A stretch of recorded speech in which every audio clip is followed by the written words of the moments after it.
Ladies and gentlemen, please welcome Olympic champion David Boudia.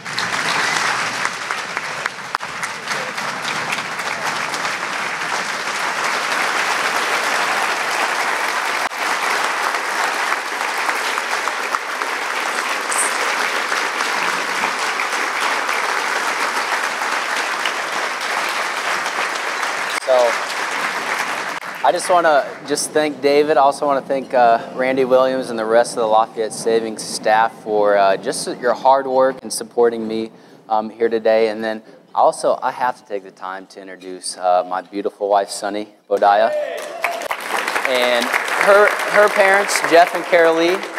And then Mama Boudia is joining with us tonight too. So we're glad they're here. So now, I did this a couple weeks ago with the communications department when I was introducing or welcoming them here on campus, and so I'm going to do it tonight because I think it was a big hit, but you guys might not think so. So I need everyone who is able-bodied to stand up and just get out of your chairs for a second. It's a good group. All right.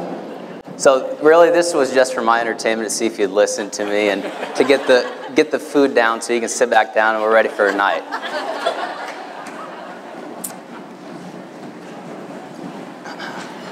So the idea for tonight is about the platform to success. But before we really get into the meat of success, why don't we take a look at how others, see or define success. So for instance, we have Albert Einstein, and his idea of success would be try not to become a man of success, but rather try to become a man of value.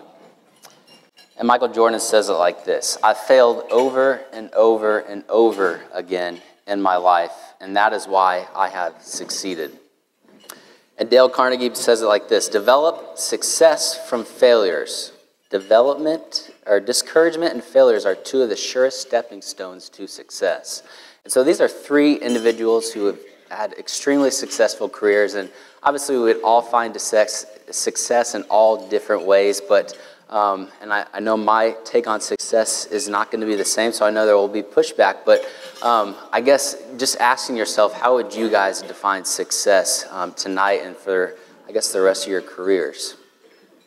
And so if there is one thing that I have learned in the past 24 years of my life through 2 Olympic Games is that success isn't everything that society labels it out to be.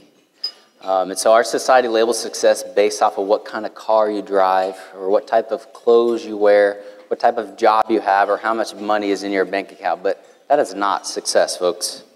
We need to start refocusing our mind not on success, but on the process, or what I like to call the journey.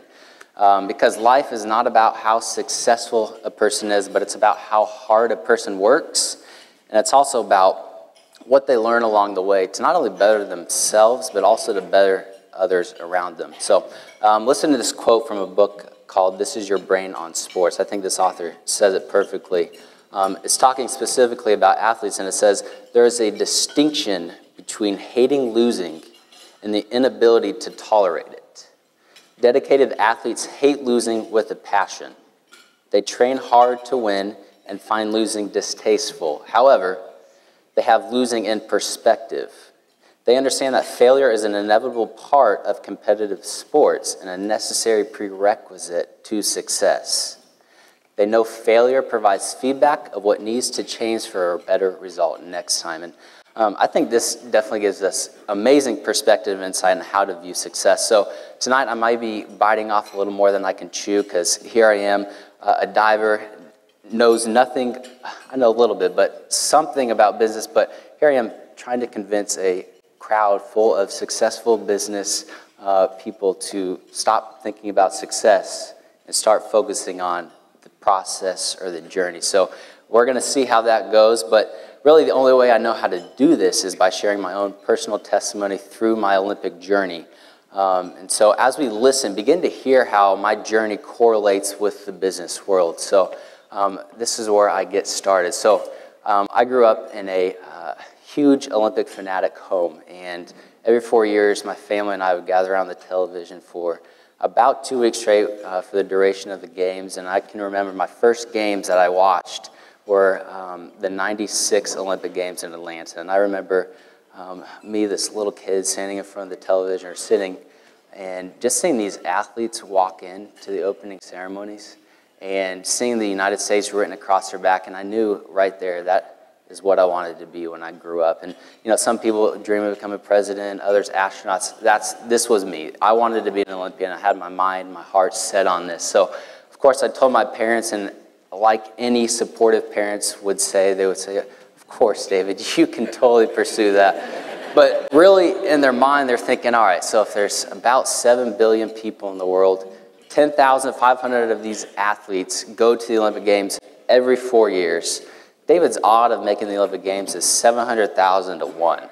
And so if you go deeper into that, if he wants to win Olympic gold medal, so out of 306 Olympic gold medals awarded at the Olympic Games every 4 years through 26 different sports, the odds raised to 22.5 million to 1. And so, of course, they're mathematically sound, so they knew that right away, and they're like, go for it, he's game.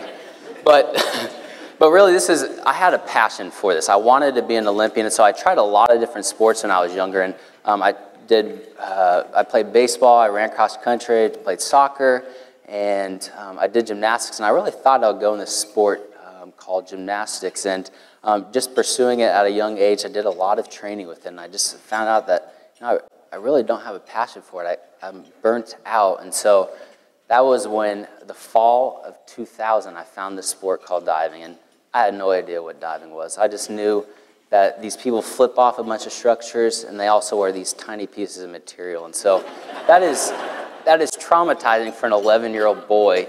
Here, try this suit on. You're going to be doing flips in your underwear so everyone can see you. But I think my mom and I remember that vividly, buying my first Speedo, and it was tragic. But that was where I started. And so I started progressing rather quickly in the sport just because I had a good gymnastics background. And it wasn't for long. It was about 1.5 to 2 years where I knew that this could be a potential sport that I could accomplish my dreams that I set at 7. So I devoted more time to this sport. I quit my other sports. I stopped soccer. That was the one that I really loved. And so I devoted most of my time to diving. And it was probably maybe 6 months after I started just doing diving that I was up against my first big roadblock that stood in between me and my dream of becoming an Olympian. And this roadblock is called the 10-meter platform.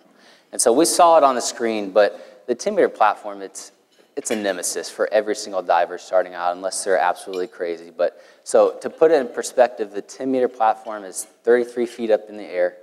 It's a 3-story building. And so remember, you're in your Speedo. So you're standing on a 3-story building, and you're looking down. It's even further because the water's deeper, so it looks even higher. But you're plummeting out the water, doing flips at 35 miles an hour, hoping that you're not going to do a belly flop because you'll end up in the hospital the next second. So, you know, telling a 12-year-old boy, okay, get up there and go do this.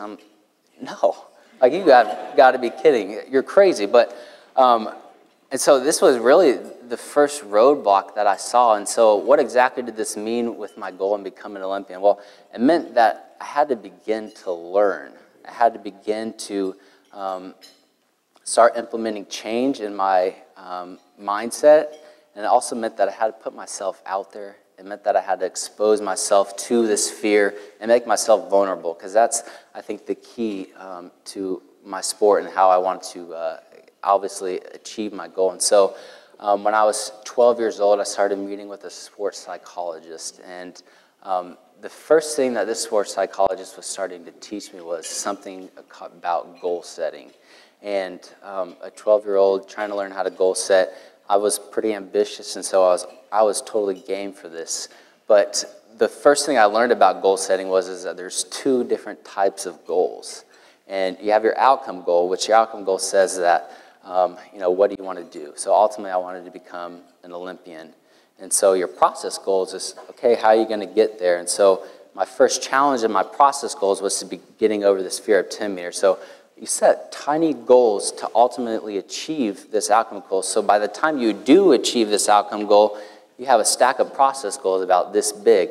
And so it definitely helps by setting those goals. And so I started to learn that at 12 years old, and that was something that was my other friends weren't doing. And so, it was a little different, but, this was my dream to become an Olympian. And so I got to the point one day at practice after I was setting goals, and I was standing, I remember this vividly, I was leaning up against the railing, looking down from the 10-meter, and I just remember, well, I've set all these goals, but now, it's time to take action.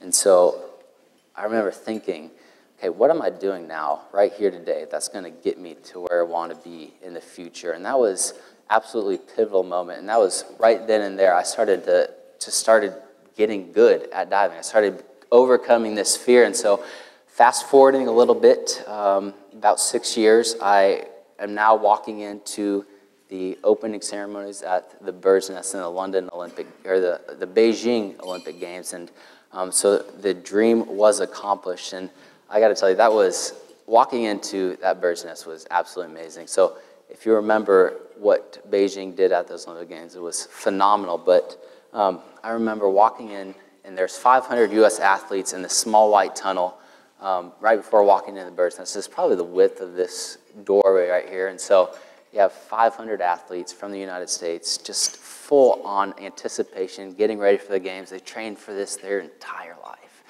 And so next thing you hear USA chanting off of the walls. And so your blood is rushing. And then I just remember walking into that Bird's Nest, and thousands of lights were flashing. And I walked around all the way around the track and into the center. I just remember, just bawling. And I'm like, why am I crying right now? This is Olympic Games.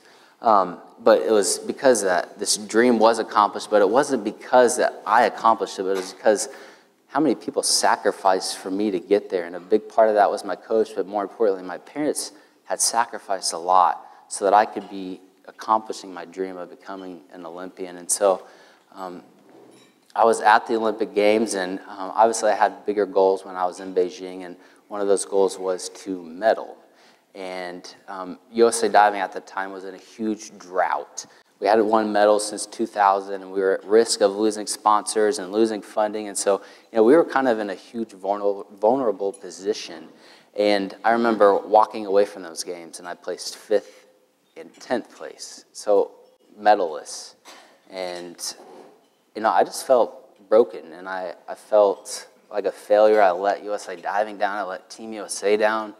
And, I just felt completely defeated. However, I think the biggest thing that I learned from those games is about my pursuit of what I was pursuing at that time. And I realized that I was chasing after things like medals, and I was chasing after things with fame and glory and riches, and really all these things that really will never completely satisfy me. And so by God's goodness, after the Olympic Games, I walked onto campus here at Purdue University, and I started my freshman year. It was literally like right after I got off the plane that night. I think I drove to Purdue the next morning, but I was at Purdue University, and I met my current coach, Adam Soldati.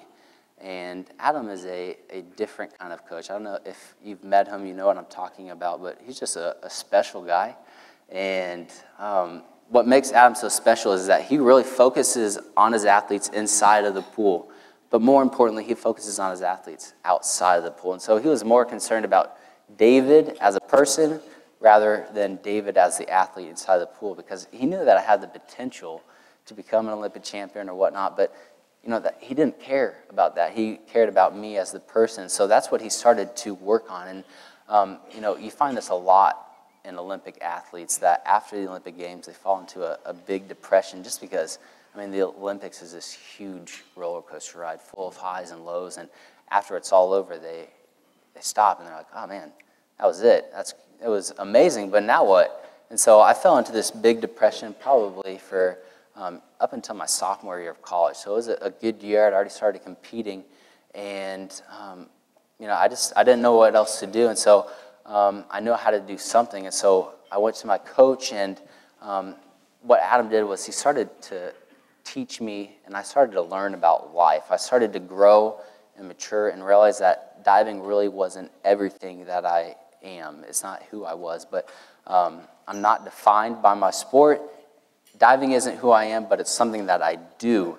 And so I started to learn that my purpose wasn't to glorify myself, but it was to glorify God in that. And so I think that's important for all of us to recognize, whether it's glorifying God, but I think more importantly, we have to find a purpose for doing something that is bigger than ourselves. Because if we're doing something for ourselves, it's just, it flees. You're not going to be satisfied. And so if you live for something bigger than yourself, that's when you start to begin and really just start to live. And so, I really found my faith my sophomore year, and that kind of what was the vehicle for the rest of my journey to London. So if I could use one word to sum up the past 4 years since the Olympic Games in Beijing, I would use the word perspective. And a perspective that didn't focus on succeeding or success in my sport all the time, but I began to focus on how I could grow and change as a person of value on the journey that I was on. And so, don't get me wrong, I am an elite athlete. I am extremely competitive. I don't know if my mom remembers this story. She's probably cringing, like, what is he going to say? But my sister, when I was younger, invited me to play a game of wiffle ball with her friends. And so I was playing with a bunch of girls, and there was a couple of other guys on that game. And I remember when we got there, everyone was playing a friendly game of wiffle ball while I stepped up to the plate. I had this plastic bat in my hand, and I swung it as hard as I could. And I ran to every base sliding, and so by the end of it, I was the only one who was dirty. And I just remember seeing my sister's face, and she's like, David, like, what are you doing? This is a game of wiffle ball. This is not like the World Series. And so, like, I love winning, don't get me wrong, but I put winning in perspective this time around. And so I knew that winning wasn't everything that I knew that it could be, but so I have a competitive nature, and I go into a competition wanting to win. I go into a competition training to win. However, like I said, I put that winning in perspective. It's not about the destination of conquering your goals, but it's about the journey and the process along the way. And so when I came to Purdue, I wanted to become an Olympic champion. But something that Adam's philosophy says when I came in and he started teaching me is that, I can't guarantee that you're going to win the Olympic Games. But what I can guarantee is that I can create an environment where a champion can be made. And so that's exactly what I had here at Purdue, is that I have an environment where I have resources, anything that I need to ultimately achieve my goal of becoming an Olympic champion. And so that's what I was able to have because of what Adam laid out in that. And so, like I said, he didn't guarantee me the Olympic championship. So, leading up to the London Olympic Games, ultimately it didn't matter if I won or not. I knew I'd done everything that I could to prepare for these games. I was in the best shape of my life. I'd worked harder than I ever have before. And then it just came down to what was going to happen at the Olympic Games. And so I had my purpose and I was ready. And when you get to a competition, at that point, the diver's already put all the work in. So really it's about 75% of this game, telling this mind to whatever's true or whatever is not true. And so it's controlling that. And so the rest of it, 25% is physical. You've already done all the work. And so at the London Olympic Games, I went in with that mindset of having my purpose in line and then also having, just the growth of my mental game. And so John Wooden, he's a legendary basketball coach. We all should know them if we are claiming to be at Purdue. But John Wooden says it, I think it says it perfectly. He says, if you focus on the things that you can't control, then you adversely affect the things that you can control. And so when I went to the Olympic Games, when I walked into that pool in London, ultimately I had no control of what the Olympic or the divers were going to do. I had no control of what Tom Daley was going to do or the Chinese. I didn't have any control about what the judges' scores were going to give me, and ultimately I had no control if I was going to be on that podium, and whether that's first, second, or third. And so what I did have control of was I had a purpose, and I also had trained extremely hard for doing 6 dives.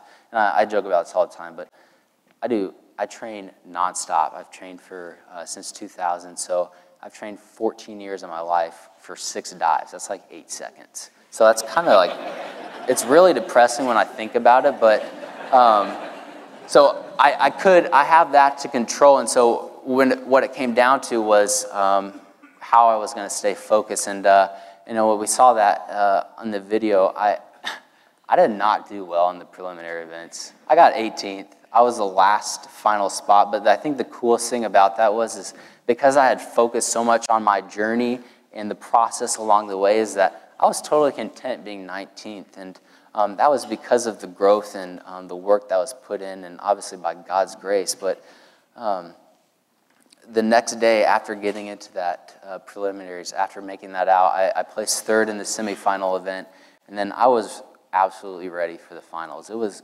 go time. I had never felt so peaceful in my entire life, and that sounds absolutely crazy too, but you got the Olympic Games and millions of people are watching you, and you feel at peace? Yeah, that's insane. But so I walked into the pool, and I knew it was ready. I didn't know what place I was going to get. I didn't care what place I was going to get. I just knew that I was ready to reach my greatest potential at that moment with 6 dives to go to see who would become the Olympic champion. And so it painted it perfectly in that video, but it really was a battle for the ages. You had the current world champion, Cubo from China, who's always a solid competitor. China is dominant. And then you also had Tom Daley, he's like the Justin Bieber of the UK. And so we had Tom Daley, Justin Bieber having 16,500 fans cheering for him and only 500 fans cheering for the rest of the world. And so he owned that arena. But at that point, it really didn't matter because I was such in a tunnel vision. It is crazy when you hear about athletes talk about getting into the zone. But I was in a tunnel vision that I really did not see those thousands of people to my left and right. But I was focused on this platform that I had right here. Focus on the 2 cues that I say to myself every time I go, smiling at my coach, and I was having a ball. And by the end of it, astonishing, I had no idea what place I was at those games. And when I finished my final dive, I walked up to my coach and gave me the biggest hug in the entire world. And I looked at the scoreboard, and it said me first, and I didn't really process it. I was like, yeah, what?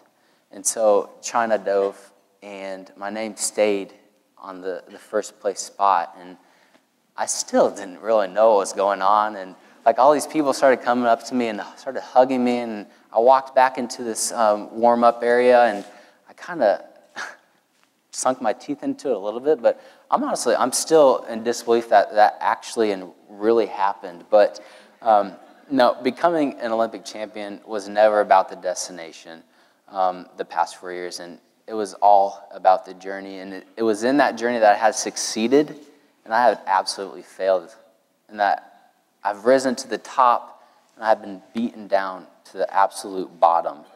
But it was in that journey that I found out who I was, and I found out what my purpose was. And so finally, I want to leave you with a quote about what the Olympics are all about. And this is a quote about the Olympic Creed, and it reads this. And so I think we can all take this and plug it into our own lives. And it says this, though. The most important thing in the Olympic Games is not to win, but to take part. Just as the most important thing in life is not the triumph, but the struggle. The essential thing is not to have conquered, but to have fought well. And I think that's what we all can take on from here tonight, if anything, is that we have a lot of goals that we want to accomplish, but we need to think about what that journey looks like to accomplish those goals, and we need to fight well. And I'm extremely humbled to be up here tonight speaking to you guys, and I just want to thank you for giving me this opportunity. Thanks.